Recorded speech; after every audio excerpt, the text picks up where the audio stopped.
मजबूती सभी को बताने का काम किए हैं कि हमारी कुर्सियां सब भरी हुई हैं। इसी तरह से आप लोग एक रह करके अपने को मजबूत बनाए और संगठन को मजबूत बनाए, जिससे हम लोगों के बीच में अगर कोई परेशानी आए तो हमारे पदाधिकारी 2 से 5 मिनट के अंदर आपके पास पहुंचे। और डर करके कोई भी बिजनेस नहीं होता है, आप निडर होकर बिजनेस करें और उसमें कहीं डरने की कोशिश न करिए कि आप डरेंगे तो बिजनेस नहीं कर पाएंगे। आप डरिए मत, कोई आता है तो उसका मुकाबला करिए और अच्छे ढंग से बिजनेस करिए, साफ सुथरा बिजनेस करिए और उसमें कोई भी परेशानी नहीं आएगी। और कोई भी दलाल आपकी दुकान पर पहुंचता है, बिना पर्चे का बिल मांगता है तो कतई मत दे, बिल लावे तो उसको पर्चा दे।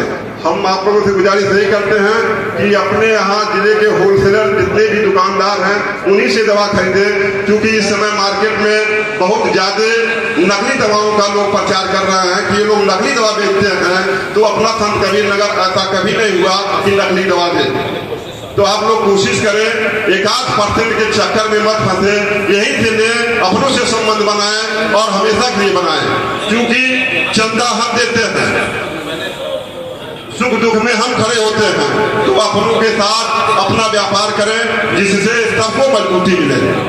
कहना है कि काफी दिनों बाद हमारी जिले की बैठक हुई है, उसमें माननीय हमारी जो DI साहिबा भी आई हुई है और हम चाहते हैं कि हमारे जिले में स्वच्छ साथ से चल रहा था उसी हिसाब से चले और सभी लाइसेंस होल्डर ही हमने मेंबर भी बनाया है।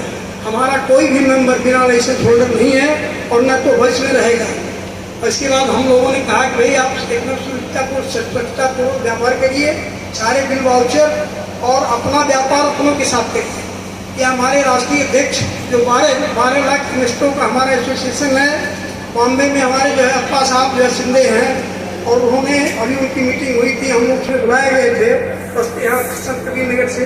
और हमारे एक बड़ी खुशी की बात आप लोग बताना है कि हमारे माननीय अध्यक्ष इस समय जिले के श्री संजीव भाटिया जी, इनको जो पूरे बस्ती मंडल का प्रभार मिला है। एक बार इनके लिए तारीफ ले जाइए आप लोग, हमारे लिए बड़े हर्ष की बात है। श्री संजीव भाटिया पूरे बस्ती मंडल के इसमें अध्यक्ष कल्याण एसोसिएशन के पूरा मंडल का जिम्मा इनको मिला हुआ है। तो इस तरह से हमारे जिले का मतलब कार्यभार अच्छा चल रहा है और हम लोग हर तरह से शासन का सहयोग करते हैं और आगे भी करेंगे। इसी क्रम में यहाँ पर आई हुई जो है टीवी विभाग से आई हुई माननीय आई हुई हैं, हम उनका स्वागत करते हैं और वो भी तो सब बोलना चाहती हैं तो आप उनको भी सुनिए। जो है हम लोग खुद ही अपने साइन बोर्ड पर लगा के रखे हुए हैं कि हम 10% डिस्काउंट देंगे, हम 15% देंगे, हम 20% डिस्काउंट देंगे।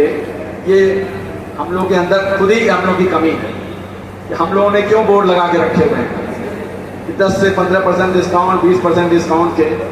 इसके लिए पहले हम लोगों को एक होना पड़ेगा, हम लोग को ये संकल्प लेना पड़ेगा कि हम इस चीज़ के लिए हम जो डिस्काउंट वाला सिस्टम है, हाँ ठीक है थोड़ा बहुत होता है चलता है, लेकिन ये जो इतने लंबा डिस्काउंट का मैटर जो चल रहा है, रिटेल वाले 15 से 20% डिस्काउंट दे देते हैं, तो आप लोगों को हमको समझ नहीं आता कहाँ से आप लोगों को बचता है। इतना लंबा अगर आप डिस्काउंट दे देंगे तो आपके हाथ में क्या है? इसका मतलब है कि हम या तो कुछ उसके साथ हम कुछ गलत काम कर रहे हैं, तभी हम इतना लंबा डिस्काउंट दे रहे हैं, जिससे सबकी निगाहें उसके ऊपर पड़ जाती हैं कि हाँ ये सब गलत यहाँ पे डिस्काउंट का वो हो रहा है और ये सारी चीज़ें हो रही हैं। तो इसीलिए आप लोगों से अनुरोध है कि सब हम लोग एक हैं, जब हम लोग की यूनिटी एक है तो क्यों हम लोग इतना ज़्यादा डिस्काउंट बांटें? भाई उसमें डिस्काउंट बांटने पर आपका ही नुकसान है, हम सब व्यापारियों का ही नुकसान है उसमें।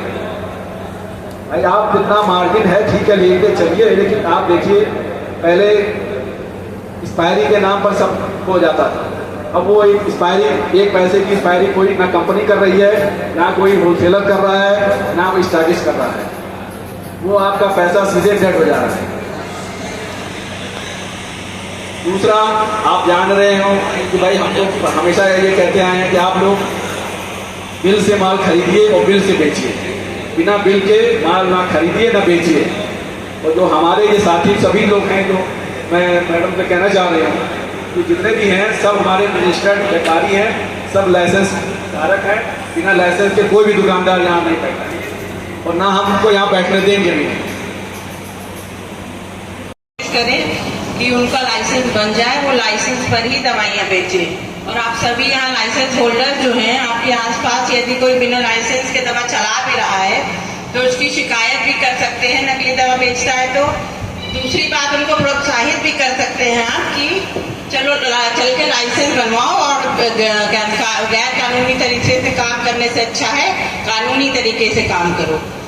दूसरी बात, यदि किसी को भी पूरे जिले में कोई दवा व्यापार से, औषधि व्यापार से किसी भी तरह की समस्या आती है तो मुझसे ऑफिस में मिलके समस्या सॉल्व करने पे कोई भी डर महसूस करने की जरूरत नहीं है। निडर होकर आप लोग अपनी समस्याओं का समाधान के लिए मुझसे संपर्क कर सकते हैं ऑफिस में आकर, ठीक है। चौथी बात ये कहूँगी कि आपके यहाँ पदाधिकारी भी हैं, इनका भी सहयोग ले सकते हैं। सभी लोग आपके लिए अच्छा ही सहयोग करते होंगे, करेंगे। और कोशिश करिए कि सभी लोग एक्चुअल रजिस्टर मेंटेन करें, दवाओं का बिल जैसे कैश मेमो मेंटेन करें, और दुकानों में साफ सफाई रखें अपना। लाइसेंस रिन्यूअल सब दुकान पे प्रेजेंट होना चाहिए। इंस्पेक्शन के समय ये सुनने में ना आए कि लाइसेंस जो है गया है सीए के यहाँ, लाइसेंस गया है जो है एडवोकेट के यहाँ, कहीं इनकम टैक्स, सेल टैक्स, सब ये सब निरीक्षण के समय ना सुनने में आए, ठीक है। बस यही सब मैं आपको सुझाव दे रही हूँ। बाकी आप लोग खुद सक्षम हैं, अपने अपने स्तर पे व्यापार कर रहे हैं, सब लोग समझदार हैं, अपने हिसाब से आप लोग सभी कैरी ऑन करिए अपना बिजनेस, ठीक है। Thank you.